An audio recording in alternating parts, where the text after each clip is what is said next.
A todo el mundo nos suena Espartaco, ya sea a través del cine, la literatura o de la historia. De este gladiador tracio se han contado sus hazañas y hoy les quiero traer una que cuentan los antiguos que le acaeció antes de levantarse en armas contra los romanos. Plutarco, autor que vivió entre los siglos I y II después de Cristo, nació en Queronea, región de Beocia, Grecia, es quien nos ha legado una obra, de otras que ha escrito, que ha llegado íntegra hasta nosotros, llamada Vidas Paralelas. Es una obra biográfica donde narra la vida de personajes griegos y romanos para luego compararlos, de ahí el nombre de su obra. Uno de los personajes que narra es Marco Licinio Craso, quien lo compara con el griego Nicias.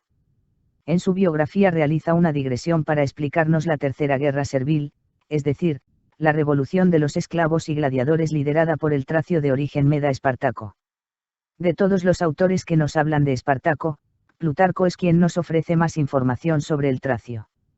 Aspecto muy interesante es el tema de su esposa y la profecía de la serpiente por el cual ella vaticinó su futuro. Es precisamente Plutarco quien nos da esta valiosa información, aquí la presento. Se cuenta que cuando fue la primera vez traído a Roma para ponerle en venta, estando en una ocasión dormido se halló que un dragón se le había enroscado en el rostro, y su mujer, que era de su misma gente, dada a los agüeros e iniciada en los misterios órgicos de Baco, manifestó que aquello era señal para él de un poder grande y terrible que había de venir a un término feliz. Dice Plutarco que aquello sucedió cuando fue traído a Roma para ponerle en venta, es decir, Espartaco aún no era ni gladiador, no sabía ni él mismo qué iba a ser de su vida, próximamente iba a ser puesto en el foro de lo más seguro de la ciudad de Capua en un puesto de venta público de esclavos junto con el resto de prisioneros, en el que estaba su mujer, a la espera de que alguien les comprase. ¿Qué quiero decir? Pongámonos en la situación de Espartaco, Roma le tiene de prisionero a él, junto a su esposa y al resto de tracios, para llevarlos al foro de la ciudad de Capua lo más seguro dado que allí ejerció como gladiador.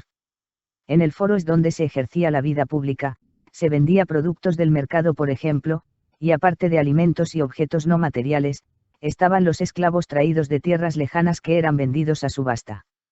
Allí iban a ser vendidos Espartaco, su esposa y el resto de los tracios que se habían rebelado contra Roma por no haber luchado contra Mitrídates, ya lo hemos visto en los libros esta historia. Pues antes de ser vendido es cuando Espartaco tuvo ese sueño, Plutarco nos cuenta que un dragón se le enroscó en el rostro. Otras traducciones del texto dicen que fue una serpiente, depende de la traducción, generalmente los traductores dicen serpiente. Pero casi que lo mismo es en realidad, en aquella época en la cultura occidental no iba a haber distinción.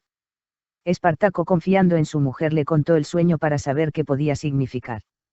Si la mujer conocía el sueño es porque Espartaco confiaba en ella, de lo contrario no se lo hubiese confiado.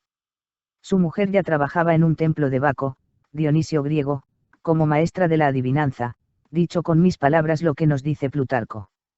Es el dios del vino, de la fiesta, de las orgías, en fin, de vida la fiesta y del desenfreno y disfrutad de la vida que son 2 días. Desde la antigüedad se interpretaban los sueños de diferente manera y la mujer de Espartaco interpretó su sueño de aquella manera. Una serpiente, o dragón, enroscada en su rostro era señal para él de un poder grande y terrible que había de venir a un término feliz.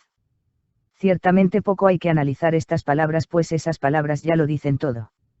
Espartaco se convirtió en un enemigo mortal para Roma que trajo continuas muertes y destrucción, ahí lo terrible, pero liberaría a los esclavos dándoles la libertad, lo grande y que conduciría a lo feliz, aunque ya sabemos que la historia no acabó bien, Espartaco consiguió que los esclavos viviesen libres durante un tiempo.